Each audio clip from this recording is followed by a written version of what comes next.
Ada relawan atau tim sukses Jokowi itu, karena penyakitnya parah, Ya. maka dicarikan BUMN yang biaya pengobatannya tertinggi. Kan gila namanya. Untuk mengobati. Itu mengobati orang itu. Bukan mereka. Bukan untuk bekerja. Yang merusak BUMN itu memang ya Jokowi, yang Erick Thohir. Clear sekali. Oligarki di Indonesia itu lahir dari dua kaki. Satu, mengambil kebijakan, pengambil kebijakan lewat politik, hutan, tambang, real estate, dan lain, pembebasan tanah, dan lain. Setelah itu datang ke bank BUMN untuk mendapatkan kredit murah. Jadi yang membesarkan oligarki itu adalah pemerintah. Prabowo tahu, dia kan pengusaha. Orang-orang tertentu di bank BUMN itu dapat kredit oligarki ini jauh lebih murah daripada kreditnya Indra Piliang. Kalau Indra Piliang ke bank, maka dapat 10%, 12%. Kalau dia yang data mungkin 4%. Pengangkatan Kodari sebagai kepala KSP, pernyataan dia sebagai kepala KSP yang pertama adalah mengeritik Prabowo. Dan kritiknya menurut saya sangat tidak masuk akal. Dia seakan-akan menyalahkan Prabowo mengangkat Purbaya jadi Menteri Keuangan. Dan dia, Kodari, lebih setuju kalau Marwara Sirait jadi Menteri Keuangan. Implisit ya? Implisit. Marwara Sirait kan kita tahu tangan kanannya Aguan, oligarki. Kapolri bikin tim reformasi Polri di internal. Apa artinya itu, Bang? Secara birokrasi itu bentuk perlawanan. Lu bikin, gua bikin juga. Komandanku di Solo.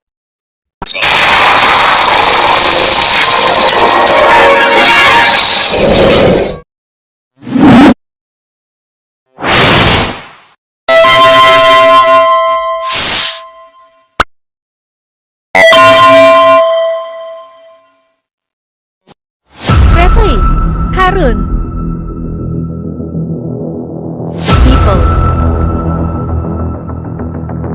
Opinion.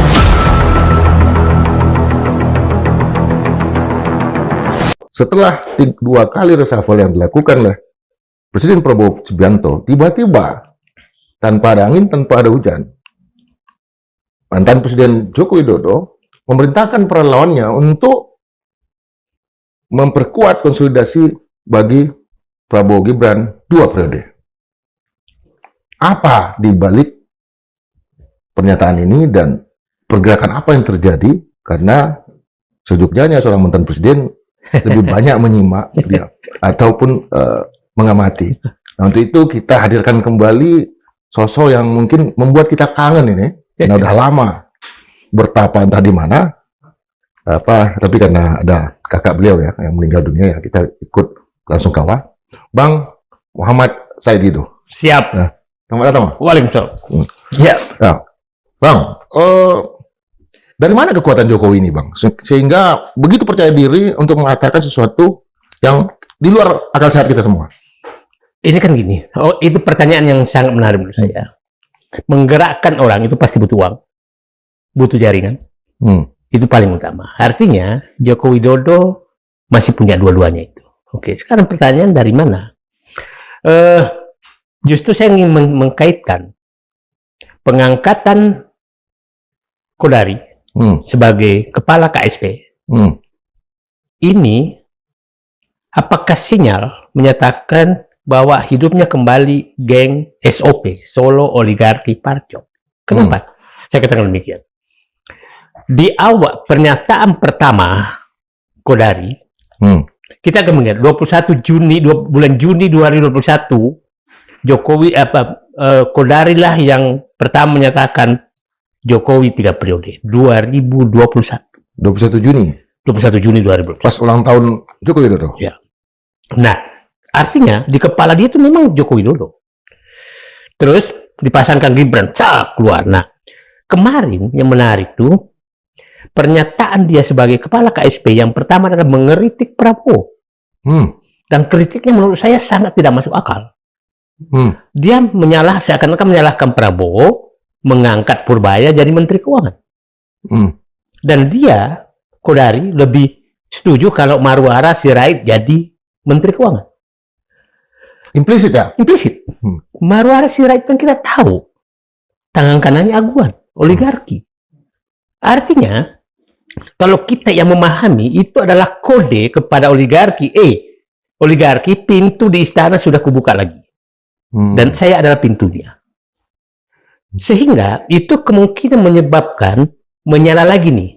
Kan kalau Jokowi mau bergerak, maka dia harus punya oligarki yang mendanai, dia harus punya parcok yang mengamankan, dan ada relawan. Dan akhirnya kemungkinan oligarki menyatakan, oke, kita bergerak lagi. Sehingga kode ke Solo. Bikinlah pernyataan di Solo. Bahwa, wahai Prabowo, kalau kau mau maju 2009, maka kau harus dengan anakku, Gibran. Itu kata-katanya. Itu perintahnya Itu ya? perintahnya. Itu kalau perintah orang Sulawesi. Ini kan perintah orang Solo. Orang Solo. Nah, halus ya? Halus. Tapi menusuk. Menusuk. Nah, itu perintahnya. Nah, akhirnya, ini kan relawan yang menghadap pasti, Pak, uangnya dari mana? Udahlah, udah ada. Ya kan, nggak mungkin kalau nggak. Nah, jadi pertanyaannya uangnya dari mana? Saya bilang ini ada kode. Ada kode bahwa uang sudah harus digelontorkan lagi. Oke? Nah, uang itu dari mana? Ada dua sumber. Oligarki dan BUMN. Oke? Oligarki dan BUMN. Iya. Nah, sepertinya pemberhentian Erick Thohir jadi Menteri BUMN itu agak menutup itu. Tapi Kodari muncul sebagai simbol oligarki. Ya karena udahlah. Mohon maaf, Pak Saudara Kodari, saya puluhan tahun dalam birokrasi, saya tahu pebisnis, tapi seorang yang saya tidak pernah tahu perusahaannya kecuali tukang survei, memiliki kekayaan ratusan miliar, itu tanda tanya besar bagi saya. Bagi saya. Karena saya tahu namanya biaya survei, saya paham saya. Jadi kalau menyatakan dari hasil pembayaran biaya survei dan keuntungan lembaga survei ya, kita tahu ya. Tahu. Jadi, nah itu menurut saya. Dan kita harus ingat, Bung, ini Pak Jokowi ini berkali-kali mengancam Prabowo. Oke? Ya. Malah saya dapat cerita yang belum perlu dicek kebenarannya. Sebenarnya Prabowo memilih Gibran itu katanya bahwa pada saat itu MK ada yang mau mengajukan bahwa bisa nggak ada batasan umur presiden, batasan atas. Nah, ada yang mengusulkan itu supaya Pak Prabowo nggak maju. Batasan umur atas. Ya. Oke. Nah, yang dimasukkan batasan untuk umur bawah. Ya. Akhirnya ini lagi Gibran. Jadi sepertinya kalau ceritanya benar bahwa pemilihan Gibran oleh Prabowo itu juga adalah ancaman Joko Widodo. Kalau kau nggak terima anakku jadi calon wakil presiden 2024, maka ancaman umur atas yang berlaku. Iya. Sejauh ini Bang, apa informasi yang Bang dapat? Apakah ada pengaruh dari Pak Jokowi terhadap reshuffle kabinet ini atau tidak? Nah begini, saya mau masuk ke sana. Ya. Mau ke sana. Nah, sepertinya Pak setelah reshuffle kan keluar ancaman. Dan itu ancaman mundur loh, ancaman agak mundur. Oke, Pak Prabowo aku terima penghilangan geng saya sebagian, tapi aku masih kau jadikan anakku wapres 2009. Itu ancaman mundur selangkah tapi ngancam ke depan. Nah, kita lihat reshuffle kabinet kemarin itu menarik menurut saya. Karena itu kan begini. Di kabinet itu kan yang kemarin tuh ada ad interim, ada dikosongkan, ya. Dan sekarang ini ada pelaksana tugas, itu beda loh. Oke, ya. Jelasin Bang. Nah, yang menarik Budi Gunawan itu diangkat tanpa pengganti. Menpora oke lah, diangkat juga tanpa pengganti. Tapi saya tahu Menpora itu karena ada kisru saja, bukan karena nggak ada penggantinya. Tapi yang terpilih sekarang baguslah, Erik dibawa ke sana. Nah, ya. Budi Gunawan diberhentikan tanpa pengganti, ditunjuk ad interim, Safri Samsudin. Nah, artinya kalau orang diberhentikan begitu tanpa pengganti, artinya orang ini berbahaya, harus dikeluarkan. Yang digantikan? Yang diganti. Yang diganti? Iya, itu biasa. Kalau memang nggak berbahaya, tunggu aja dong penggantinya. Ya kan? Artinya dalam 1 menit, 10 menit, dalam setengah jam, dalam 1 jam dia bisa mengambil keputusan yang ajaib. Itu kan kejadian dulu waktu Prabowo dengan Habibie. Habibie kan menyatakan pokoknya sebelum matahari terbenam, tongkat komando harus pindah. itulah muncul Johnny Lumintang, Pangkostrat hanya 17 jam kan. Itu namanya bahwa orang ini kalau tinggal ini berbahaya. Itu analisis, tidak bisa dibantah. Nah, jadi sepertinya Pak Presiden menyatakan kalau ini tinggal ini bahaya nih. Nah, ini kita harus kaitkan dengan kejadian 25 demonstrasi yang diserahkan tadi. Gini, demonstrasi 25 ke 31 Agustus ya? Agustus, 25 sampai 27 itu murni. Tidak ada sama sekali penunggangan apapun. 27, Presiden memanggil Kapolri dan Panglima TNI, dan saya tahu ada lagi orang lain yang di Hambalang, yang disuruh konferensi pers karena Kapolri, Panglima TNI. Dan keluar perintah keras, tembak di tempat kalau perlu, oke? Ya. Nah, 28, terjadi eskalasi demo yang sangat besar. Pembakaran di mana-mana, meninggal apa segala gitu kan.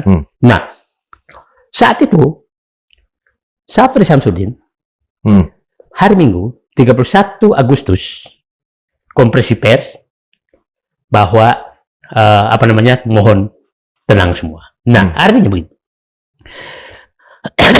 Kita tahu bahwa Kapolri dianggap geng Solo. Panglima TNI dianggap geng Solo. Artinya rakyat sudah nggak suka. Nah, muncul Syafri. Dan waktu itu masih dalam kapasitas sebagai Menhan kan? Belum. Nah, yang menarik, saya bilang, saat itu setelah Syafri membuat pernyataan pers, tanggal 1 itu kan beredar bahwa akan demo besar-besaran hari Senin.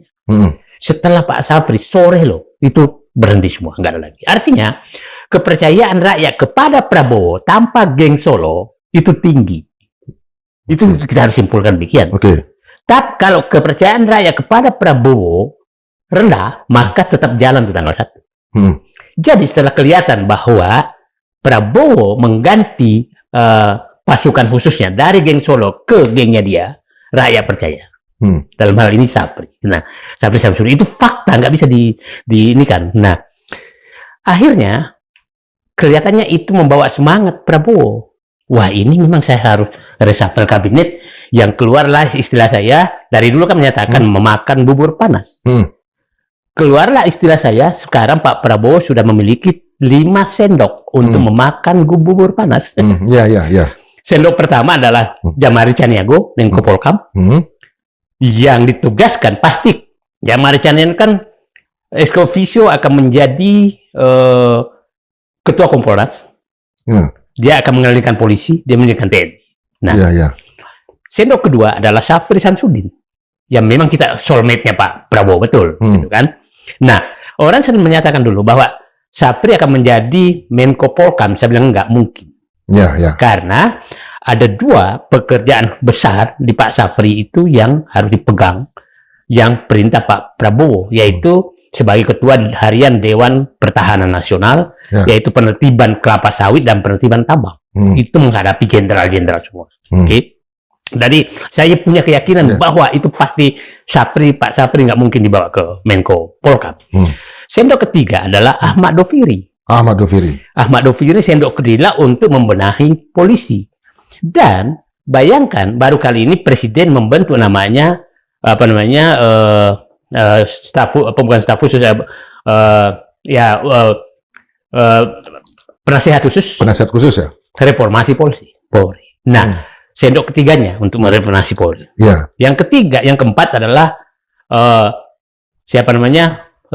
Purbaya, Menteri Keuangan. Itu sendok keempat untuk membuka kotak Pandora kerusakan ekonomi yang dibikin oleh rezim Sri Mulyani, oleh rezim pemikiran Sri Mulyani yang memonopoli kebenaran selama lebih 20 tahun. Itu membuka kotak sendok kelima adalah di CEO dan antara Rosan Roslani itu sendok untuk membenahi BUMN-nya. Itulah kira-kira. Tapi saya menyatakan ada 2 sendok lagi yang harus dimiliki Pak Prabowo. Sendok pemberantasan korupsi. Itu belum jalan sesuai KPK, masih ini, terus kejaksaan itu kan hanya penugasan, belum dari dalamnya. Polisi belum bisa diharapkan. Nah, yang kedua sendok penegakan hukum. Nah, itu yang belum. Nah, jadi sendok inilah yang sedang saya pikir Itu kan Kapolri, Kejaksaan, KPK. Tiga itu yang terkait korupsi ya. Yang terkait korupsi. Nah, kira-kira itu yang harus disiapkan oleh Pak Prabowo. Jadi lagi-lagi ini kan salah satunya kekosongan diisi. Apalagi tadi Abang maksud dengan peristiwa pergantian. Nah, itu kan ad interim. Interim ada dikosongkan. Nah, dikosongkan itu Menpora, ya nggak apa-apa. Ada yang pelaksana tugas. Artinya Menpora juga dalam tanda kutip berbahaya juga dipertangkap. Sebenarnya itu nggak penting-penting amat. Nggak penting-penting amat. Nggak penting-penting amat. Tapi itu, yang menarik itu adalah pelaksana tugas itu tidak dikenal. Tidak dikenal di dalam kabinet. Artinya, saya menduga bahwa Presiden Prabowo konsisten ingin membubarkan Kementerian BUMN. Pelaksana tugas Kementerian BUMN ya? Si Doni Oskaria ya? Oskaria. Itu nggak dikenal sama sekali. Dalam karena tidak ada kewenangan pelaksana tugas tuh. Tugas dari siapa gitu kan? Nggak ada. Nah, kan begini. Kementerian BUMN kemarin ini menjadi banci karena lobby Erick Thohir. Prabowo sebenarnya sudah ingin agar kendali BUMN itu dibawa Danantara. Tapi lobby Erick Thohir yang ingin terus berkuasa, maka dibentuklah namanya saham Dwiwarna. Tapi biasanya saham merah putih istilah kita, yang hanya satu lembar, tapi kewenangannya sebagai RUPS. Nah, sehingga BUMN sekarang itu masih dua, Danantara sama Erick Thohir. Kalau mengangkat diri komisaris masih tanda tangan berdua. Karena lobby Erick Thohir saat itu, kita tahu dinamika pembahasan revisi undang-undang BUMN, itu kan kita tahu lobby antara Erick Thohir dengan yang lain. Nah, sepertinya Pak Prabowo ini harus diakhiri, maka untuk tidak ada lobby lagi, maka dibuanglah Erick Thohir keluar dari ini, supaya kotak Pandora di BUMN juga terbuka. Nah, itulah saya pikir yang terjadi. Saya mengatakan pelaksana tugas Kementerian BUMN itu adalah komitmen Prabowo untuk membubarkan Kementerian BUMN dan menjadikan Danantara sebagai pengelola tunggal. Sekalipun kita tahu bahwa undang-undang Kementerian BUMN jauh lebih kuat ketimbang Danantara yang baru berbentuk peraturan presiden. Tapi begini, di dalam undang-undang hanya yang paling kuat itu hanya menyatakan siapa sih pemegang saham.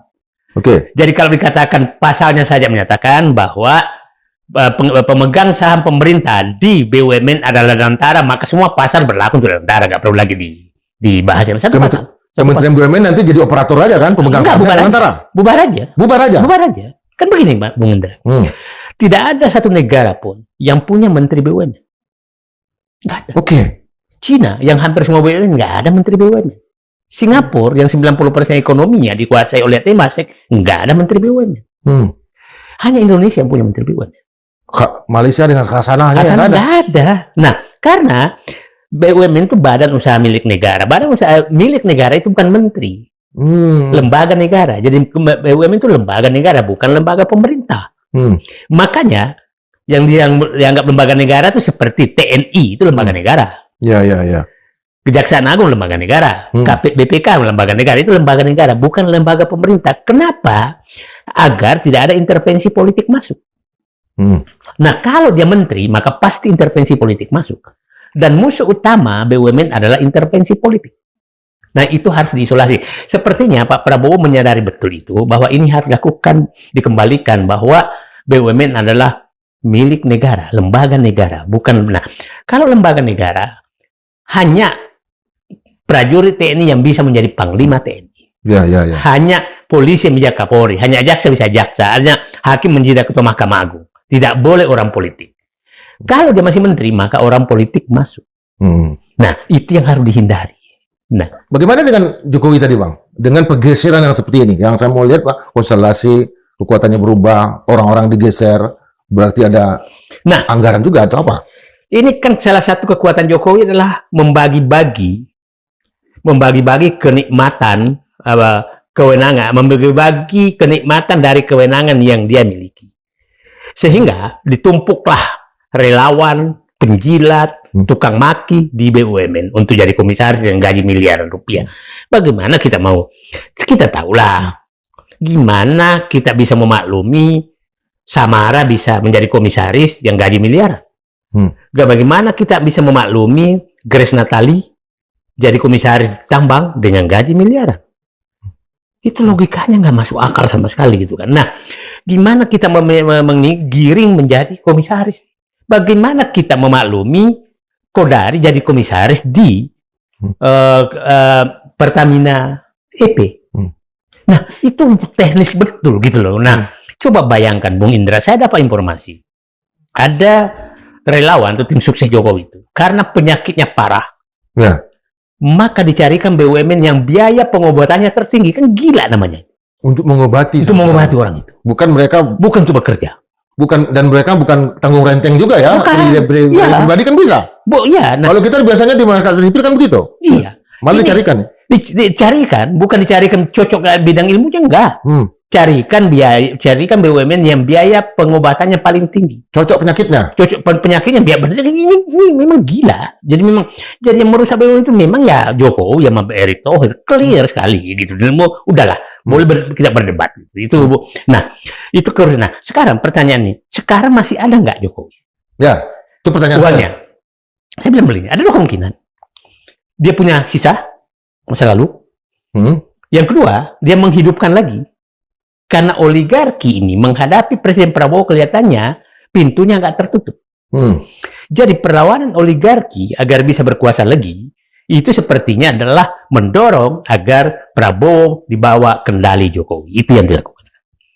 Dan kalau ini berhasil, maka Prabowo betul-betul jadi wayang Jokowi. Nah, ini titik persimpangan yang sangat-sangat ini, Bung. Nah, saya melihat Pak Prabowo sekarang sudah menyadari bahwa dia dengan kepercayaan, jadi kita harus bersyukur kemarin dengan demo ojol yang 25 sampai 27 itu menyadarkan Prabowo bahwa memang dia harus menjadi presiden yang mandiri, baru dia bisa melakukan tindakan-tindakan yang memang sesuai cita-citanya. Kita contoh lah, penertiban sawit yang menghadapi oligarki. Saya paham oligarkinya protes, tapi beliau dengan Safri tidak kendor satu menit menghadapi. Dia akan hadapi. Tambang kan saking kerasnya, kan saya menyatakan, itu mantan jenderal, ketua parpol, saya akan hadapi penertiban tambang. Ya kan, clear kan pidatonya 15 Agustus dan tanpa teks itu artinya dari kepalanya. Dan saya menduga bahwa menaikkan pangkat Safri Samsudin menjadi jenderal penuh, salah satu tujuannya adalah agar beliau punya wibawa menghadapi bintang-bintang 4 yang mengendalikan tambang. Kesana ya logikanya Bang ya? Ya, sama dengan Ahmad Doviri. Sama dengan Jamari Caniago juga? Jamari Caniago. Dinaikkan semua pangkatnya agar dia punya wibawa untuk. Karena gimana pun juga sama-sama pensiun, kalau pintanya lebih tinggi tetap hormat begini kan. Ya. Nah, jadi Pak Safri, Pak Jamari, Pak Ahmad Doviri nggak begini-begini lagi. Termasuk Jenderal Yunus Yosfia yang benar, gitu. Karena Laya memang ya senior ya. Nah, jadi itu tujuan hanya wibawa di dalam aja. Jadi bagaimana kita tahu yang di lapangan tambang itu bintang-bintang lebih tinggi dari bintang 4 juga banyak. Nah, yang menjadi pertanyaan saya sekarang adalah ini kan penertiban hukum ini kan ketuanya, pengarahnya Safri Samsudin, ketua hariannya adalah Jaks Jampitsus. Nah, yang menarik saya adalah kalau tambang, kalau sawit ini kan langsung diambil alih ke Agrinas Palma. Ya, Agrinas ya. Agrinas. Dan sudah lebih mendekati 2 juta hektar. Ya. Kenapa tambang nggak langsung diambil? Jadi saya masih timbul pertanyaan, apakah tambang ini karena keterlibatan 3 unsur dalam tambang itu, oligarki, bintang, dan aparat penegak hukum. Kalau di sawit hanya oligarki. Hanya oligarki ya? Ya, jadi langsung bisa diambil alih. Nah, ini saya mempertanyakan, jangan sampai ada perlakuan beda antara penertiban tambang dengan penertiban sawit. Kalau diambil negara, ambil juga negara dong. Yang bukan karena aparat penegak hukum terlibat, bintang terlibat, oligarki terlibat, terus Prabowo sama Safri Samsudin agak ngeper. Ya. Jangan sampai ngeper. Itu harus konsisten. Ya, arahannya dari ini semua Bang, di balik itu kemudian pernyataan dua periode ini, itu tekanannya lebih ke arah agar Presiden Prabowo juga minimal mengetahui juga masalah-masalah pendanaan politik ini supaya jangan diputus secara langsung, atau bagaimana? Kalau saya melihat Satu, ya memang ya Jokowi ini Nepal, negarawan palsu, nepotisme asli. Negara Nepal ya. Jadi Jokowi ini memang Nepal. Nepotisme itu terucap ya. Ya, terus. Nama Gibran berkali-kali muncul di ya itu clear. mulutnya. Ya, negarawan palsu clear. Bisa nggak? Siapa yang mau bantah bahwa dia negarawan palsu? Ya. Publik tahu Gibran di Papua Nugini itu dari mulut Jokowi kan? Iya. Kenapa nggak ada di reshuffle? Dan sekarang kayak jubirnya Gibran. Iya. Ya waktu dia tidak datang pelantikan, dia menjelaskan apa Iya, urusannya? betul. Menjelaskan Gibran nggak datang. Jadi betul-betul dia masam dirinya untuk membela anaknya, itu nepotisme asli. Tidak sadar. Nah, negarawan palsu, ya clear. Mana aja negarawan ikut cawe-cawe seperti itu terus? Nggak ada. Informasi yang abang dapat bang terkait dengan Pak Prabowo dengan Gibran ini, hubungannya seperti apa bang? Kalau kita dilihat di publik, nggak lah, jauh banget gitu kan. Nggak ada lagi nggak ada lagi koneksi. Nggak ada koneksi lagi. Nah, itulah kemungkinan karena dia melihat bahwa ini makin tersingkirkan, ya keluar ancaman Solo.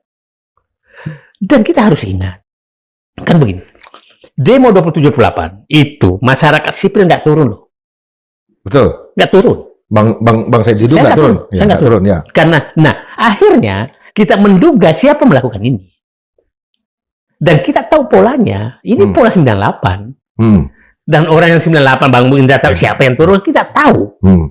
Dan kita tahu kelompok itu memang ada di Jokowi.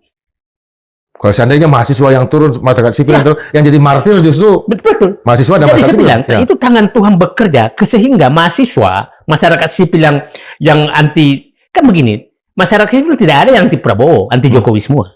Nggak turun kan? Ya. Akhirnya ketahuan siapa sebenarnya yang turun. Nah, jadi ini tangannya mungkin yang ingin Prabowo juga menyadari, ternyata pendukungku memang yang ada sekarang ini pendukung palsu.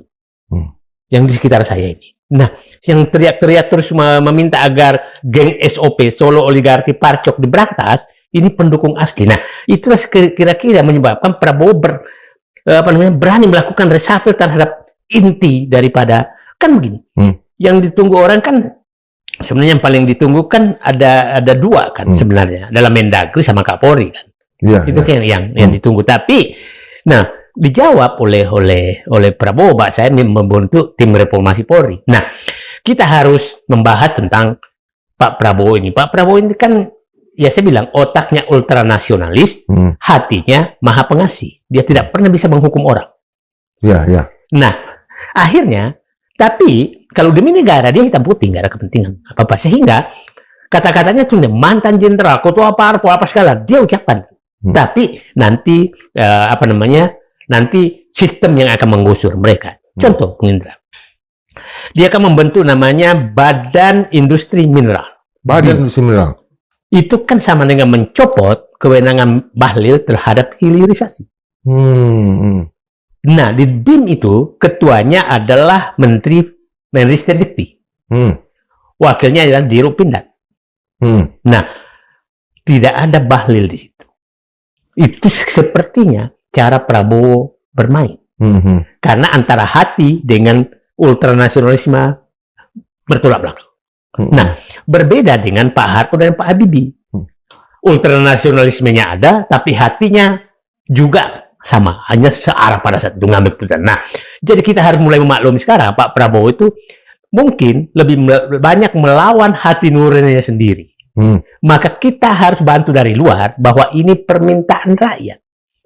Seperti halnya mau bikin reformasi Polri, maka rakyat yang harus meminta, Pak Prabowo, Polri harus direformasi, baru keluar. Ya, bahwa nanti Kapolri diganti karena reformasi, perubahan Polri diganti karena orang, maka itu Pak Prabowo menyatakan ini suara rakyat. Jadi saya pikir Pak Prabowo sekarang bisa hitam putih kalau itu permintaan rakyat, bukan dari dirinya. Karena karakter kepribadian dia adalah bukan maha pengasih. Kalau maha pengasih kan Tuhan, gitu kan. Maksudnya kasih sayangnya kepada saya ini bertolak belakang dengan ultranasionalisme. Kalau ultranasionalismenya, menurut saya oke. Nasionalismenya oke, nggak bisa dibantai. Seberapa jauh ini kekuatan dari Jokowi ini bisa disingkirkan? Seberapa persen, Bang? Saya bilang begini. Jokowi hanya hidup kan karena ada kekuasaan dibagi-bagi ke oligarki, ke memberikan kekuasaan ke Parcok yang sangat melebihi yang lain, sampai sekarang lebih 4.000 jabatan sipil diserahkan ke polisi selama Jokowi. Nah, kalau itu udah nggak ada dan Pak Prabowo sekarang ini, maka kekuatan itu akan luntur sendiri, akan hilang sendiri. Nah, problemnya Pak Prabowo adalah kalau BUMN dengan perginya Erick Thohir, maka sepertinya sudah bisa tidak lagi sebebas itu. Nah, tapi oligarki apakah nah, kalau Pak Prabowo kendor sedikit oligarki, maka oligarki merapat ke Solo dan itu melawan. Nah, saya pikir itu yang harus ditunjukkan oleh Prabowo bahwa aku nggak kendor dengan oligarki, maka otomatis Solo itu akan mengecil. Apakah kelompok oligarki itu senaif itu masih berharap pada Jokowi? Begini, begini. Oligarki itu kan lahir dari semua pemimpin sebelumnya. Ya. Oke? Bukan, tapi Jokowi puncak kenikmatan oligarki. Puncak kenikmatan oligarki. Nah, sehingga dan menghadapi Prabowo yang tidak mau ada oligarki. Yang misinya dia ekonomi kemajuan rakyat. Nah, pilihan oligarki adalah melawan Prabowo dan mengharap Jokowi bangkit lagi. Itu sebenarnya pilihannya dia. Gimana ini?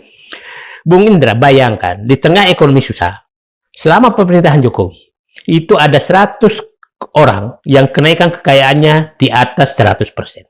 Hanya 100 orang. Kemiskinan naik 3%. Orang miskin semakin banyak. Kelas menengah turun ke kelas bawah. Ya, saya pikir kayak kita ini turun. Ojol itu kelas menengah loh, turun menjadi ojol. Nah, itu banyak sekali. Nah, dan ada 10 orang itu kenaikan kekayaannya itu lebih dari 150%. Mungkin kalau itu dalam angka triliunan ya? Triliunan. Nah, mungkin kalau relawan dimasukkan, tim sukses dimasukkan, seperti Budi Ari, Kodari, mungkin yang lain-lain, mungkin dia 1000-an% naik kekayaannya. Nah, kenikmatan ini mereka nggak mau hilang, dan Pak Prabowo tahu ini penikmat semua yang harus diakhiri, gitu loh. Nah, jadi bagi oligarki adalah melanjutkan, tidak menghantam Prabowo, maka dia akan menghadapi masalah. Tidak ada pilihan lain. Nah, sehingga dia harus mendukung Jokowi yang memberikan betul-betul kenikmatan selama menjabat. Itu sebenarnya. Karena bagi oligarki 4 tahun itu pendek. Kenapa? 4 tahun itu pendek. Karena begini, dia kalau sudah lama, kalau ini kan sekali dipotong itu agak repot kan begini. Iya. Orang sering menyatakan, masa sih oligarki kita kuat banget? Iya, itu maksud saya. Begini, Indonesia itu oligarkinya lahir dari fasilitas dari pemerintah, bukan dari keahlian berbisnis. Oke. Berbeda dengan oligarki Jepang, Toyota, Mitsubishi, apa segala itu kan dari keahlian, bukan dari fasilitas. Tunjukkan oligarki di Indonesia yang bukan karena fasilitas pemerintah. Jadi membuat oligarki di Indonesia adalah kekuasaan. Sehingga nafas oligarki Indonesia itu adalah kekuasaan, bukan keahlian. Oke? Nah, itulah mereka mempertahankan betul dekat dengan kekuasaan, bukan mengasah keahlian.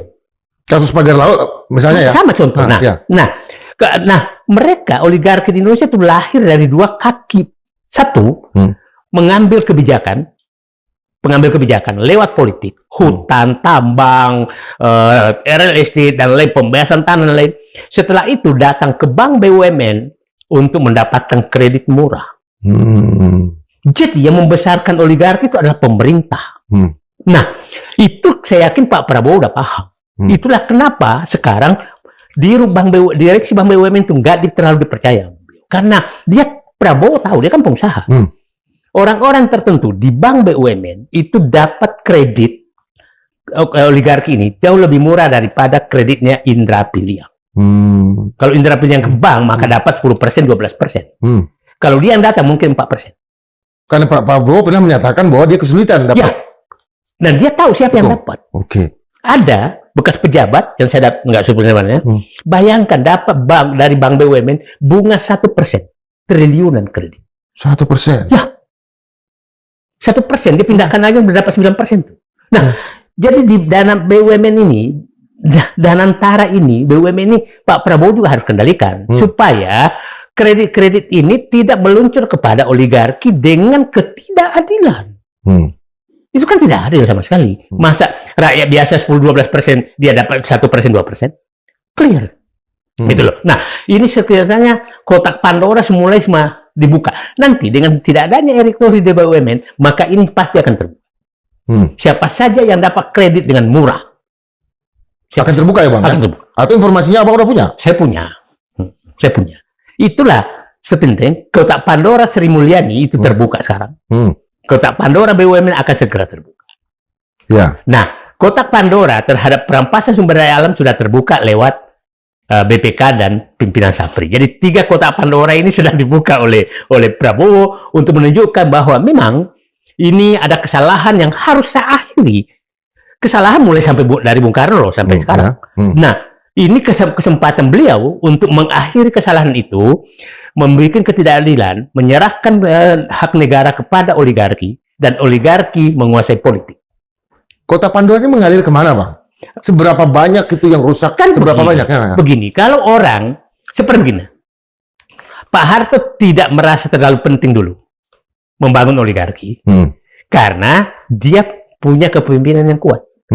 Jadi semakin lemah satu kepemimpinan, semakin membagi kewenangan itu ke oligarki. Sehingga oligarki itu mendukung dia. Nah, aparat hukum, apa segala. Kita punya presiden paling lemah selama ini adalah Joko Widodo. Sehingga dialah memberikan semua hak kepada oligarki, dia memberikan ini kepada penegak hukum, dia menempatkan pejabat-pejabat yang ada masalah hukum, sehingga dia bisa kendalikan. Jadi kekuasaan digunakan untuk dibagi-bagi. Dialah menyogok rakyat lewat bansos. Ya kan? Nah, dengan membuat utang macam-macam. Itulah pemimpin lemah itu pasti membagi kekuasaan kepada penopangnya, bukan kepada rakyat. Itu ketika dia membagi kekuasaan, termasuk juga kekayaan, berarti punya juga dong. Seberapa banyak sih kekayaan yang dimiliki oleh Pak? Saya nggak mungkin ya, bisa diduga, tapi saya selalu memberikan contoh begini. Dulu di kampung saya ada saudara saya koordinator pencuri sapi. Koordinator pencuri sapi. Nah, keren. Dia tidak pernah mencuri, tapi semua anak buahnya nyetor ke dia. Bukan nyetor. Dia bilang, aku mau nyumbang ke masjid ini, maka anak buahnya datang ke sana untuk bayar itu. Aku mau pesta, anak buahnya datang. Jadi dia menikmati pembayaran anak buahnya itu sebagai tokoh. Dan dia tugasnya hanya kalau anak buahnya tangkap, datang ke polisi. Karena dia juga melayani polisi. Nah, itu perumpamaan saya. Siapa tahu ini koordinator pencuri sapi. Ini untuk di kampung Abang namanya koordinator pencuri sapi. Apalagi koordinator pencuri nasional, pencuri negara. Jadi kalau belum tentu orang itu bahwa dia ini, tapi aku mau bantu ini ya, aku mau bantu ini, ya kan? Aku mau ini, aku mau bagi-bagi ke relawan. Pokoknya gua nggak mau tahu urusannya. Ya itu kan sama dengan korupsi. Nah, kalau menyatakan bersih, bukan. Ya itu tadi koordinator pencuri sapi. Contoh paling itu di kampung saya, saudara saya koordinator pencuri sapi. Itu. Ketika Pak Jokowi ini mencuri kepala saya, Bang, menyatakan soal 2 periode itu, dia menggunakan topi dan netizen BIN nih, Badan Informasi Intelijen Netizen mengatakan harga topinya hampir 1 juta. Nah, itulah kan itu fleksinya kan udah kelihatan, istrinya pakai apa, mantunya pakai apa, kan makin terbuka lah itu. Nah, kita juga nggak tahu uang ini ada disimpan di mana. Jadi kan kemungkinan ada disimpan, kemungkinan memang hanya sebagai koordinator pencuri sapi tadi itu. Nah, tapi yang jelas kehilangan, kan begini, ya kita bahas lah. Kehilangan sumber daya kita Sumber daya alam kita, berapa tambang yang dibagi-bagi? Ada tambang di Maluku itu luasnya hampir 20.000 hektar yang kayak negara dalam negara. Punya bandara khusus. Dan itu pemiliknya Bintang. Nah, Malowali, macam-macam dikasih semua. Nah, sekarang itu di mana uangnya?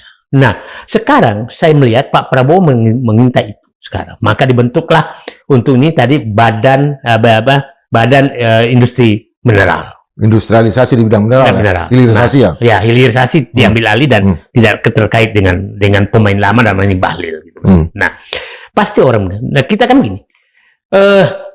Yang kita harus waspadai di dalam ini kan Pak Prabowo kalau dia mau menjadi presiden mandiri maka betul-betul kabinetnya adalah depresidenmen. De Prabowo, men. Ya. Nggak Ya. boleh ada setengah-setengah. Nah, kita tahu yang setengah-setengah masih dalam itu Bahlil. Yang kedua, Zulkifli Hasan. Yang lompat kiri kanan nggak jelas tuh. Yang ketiga, ya Mendagri. Yang keempat, Kapolri. Kan gitu. Jaksa Agung masih bisa kita lihat. Ya kan? KPK. Jadi itu harus dibersihkan segera karena saya berharap ini. Pak Prabowo bisa melakukan penertiban oligarki dan sumber daya alam apabila dia sudah De Prabowo, men. Yang memegang. All President Man. All Presiden. Mengendalikan minimal yang inti-inti itu. Karena saya berharap Pak Prabowo di tahun kedua itu sumber daya alam, oligarki diterbitkan semua, pengambilan semua sumber daya alam. Tahun ketiga saya berharap beliau masuk kepada agenda penataan politik.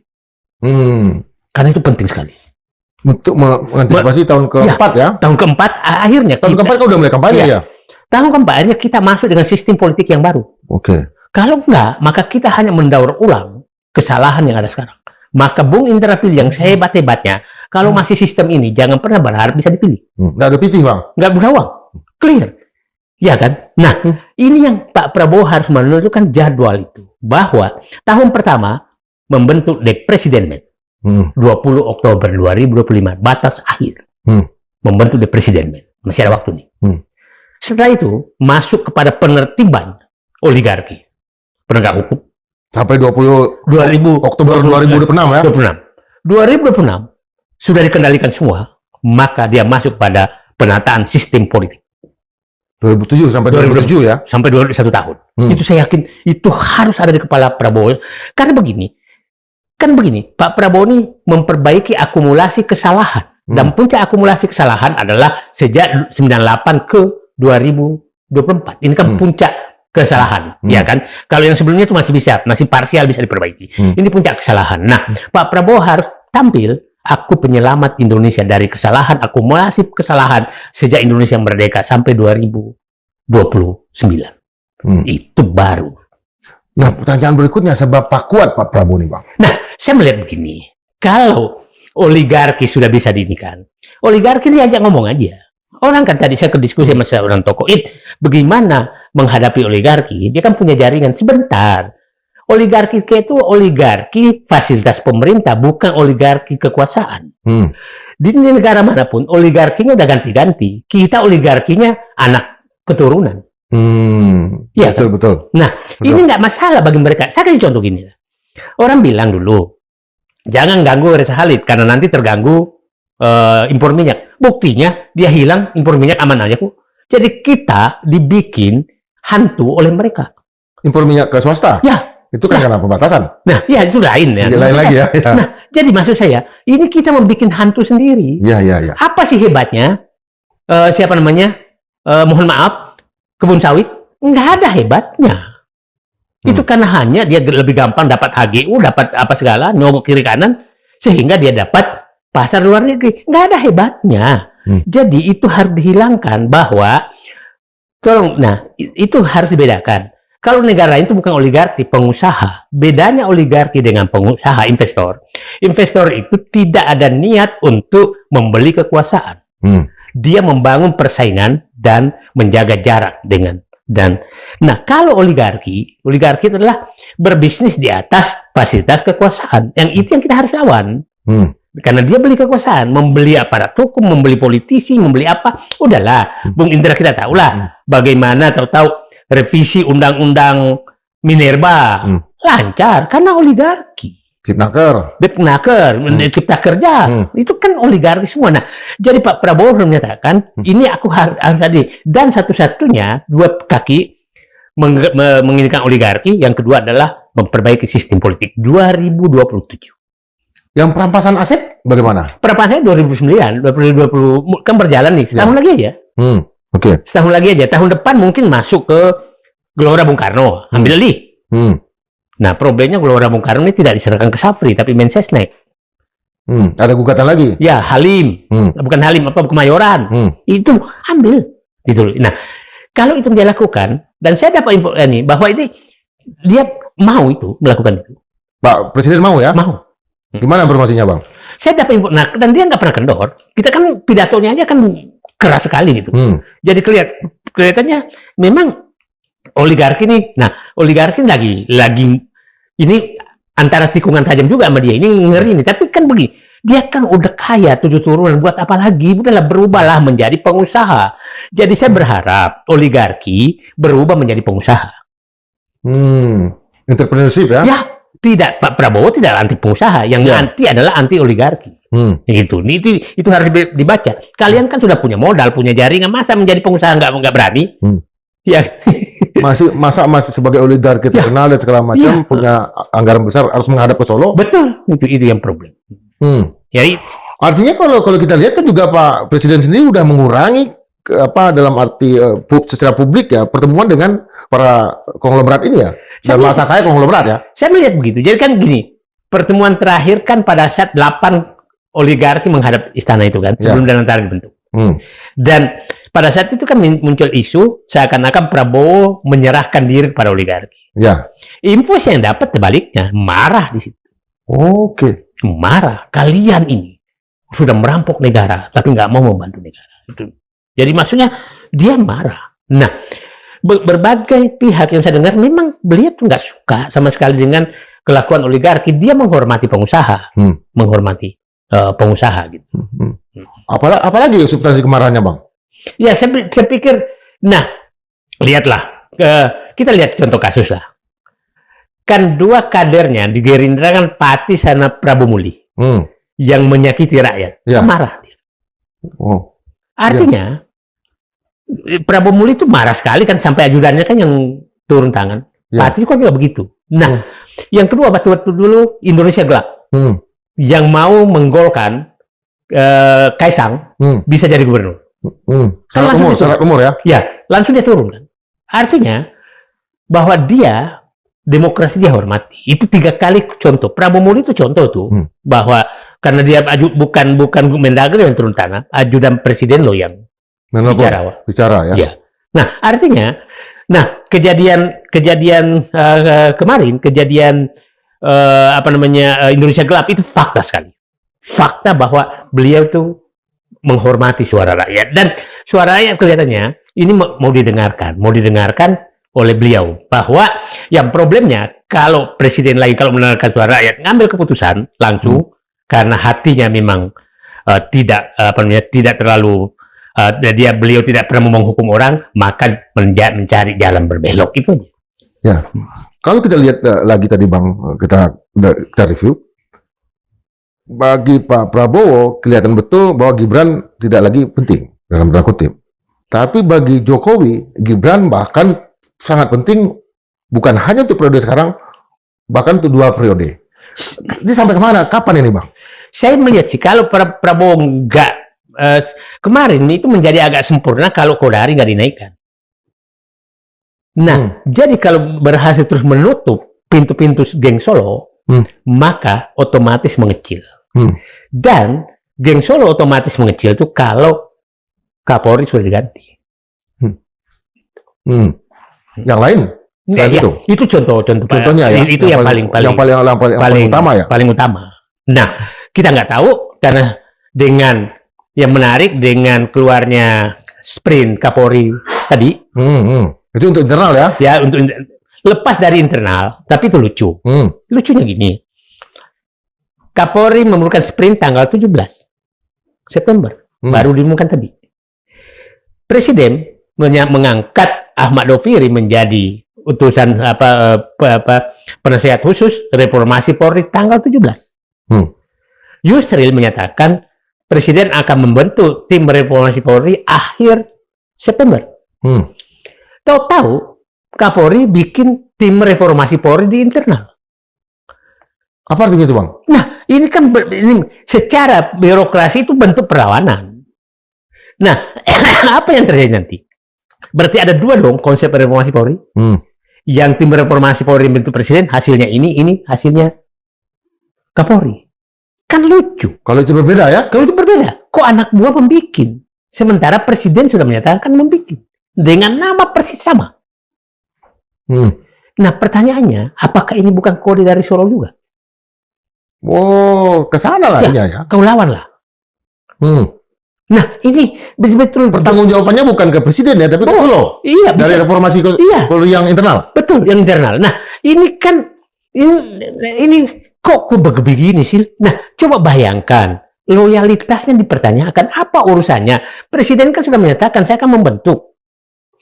Ya, kalau tim kajian pemainnya, kalau dia pintar tuh Kapolri, tim kajian arah itu jangan persis sama dong dengan namanya yang mau dibentuk presiden. Jangan pakai nama reformasi ya. Ya, tim kajian penataan, ya bikinlah gitu. Tapi ini memang ini menunjukkan, lu bikin, gua bikin juga. Komandanku di Solo. Clear itu ya? Nggak, maksud saya bisa bisa ditafsirkan begitu ya? Bisa begitu. Nah, jadi sementara Pak Presiden mau pidato di PBB, anak gua bikin kacau di sini. Lagi di luar negeri ya? Pengumumannya justru sekarang. Dan Nah, kita tahu lucunya, kan kalau dia, masa sih tidak mungkin dong. Berarti tanggal 17 September udah bikin dia. Kalau memang sudah bikin. Yang kedua, kemungkinan dia tidak akhir tanggalnya. Tangan mundur. Tangan mundur. Untuk menunjukkan, nah sebenarnya kalau dia ini, kalau pintar sedikit mainnya, maka dinyatakan surat perintah analisis bahan masukan untuk tim reformasi Polri. Itu bisa. Ya. Ya, tapi bukan tanggal 17. Kan tanggal 17 baru di sore lah gitu, baru dilantik Ahmad Doviri. Masa Kapolri udah bikin duluan? Berarti kehadiran Ahmad Doviri ini akan menjadi bermasalah juga di Trunojoyo. Nah, kita ya Ahmad Doviri kan lebih senior dari Sigit kan? Ya. Nah, tidak mungkin lah Pak Presiden itu menaikkan pangkat Ahmad Doviri menjadi jenderal, kecuali memang ingin agar wibawanya di depan bintang 4 polisi. Karena tidak ada larangan bahwa hanya bintang 3, tapi dia naikkan dulu. Jadi bintang 4.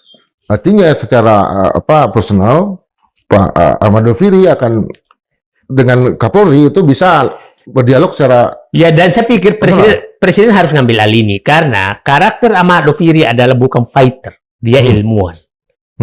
Jadi kalau presiden lambat mengambil keputusan membentuk tim reformasi dan tidak tegas, maka ditelikung oleh tim reformasi yang dibentuk Kapolri.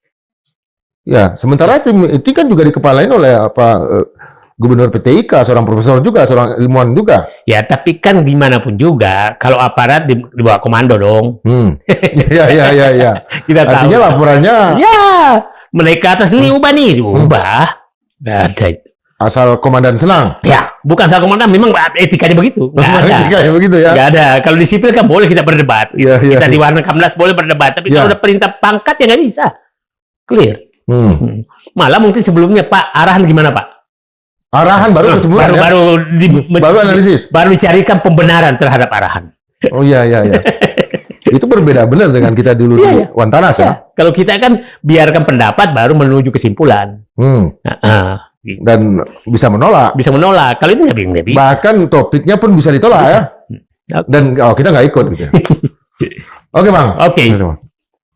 Sobat Madilog, banyak informasi dari kepalanya Bang Said Didu, dari telinganya dan segala macam, yang saya sendiri kesulitan untuk mengambil satu demi satu informasi itu untuk dipadankan menjadi satu diskusi publik dan kemudian menjadi bahan bagi kita untuk berpikir. Tapi yang jelas kita melihat ketegasan dari Bang Said Didu tadi, tetap memberikan satu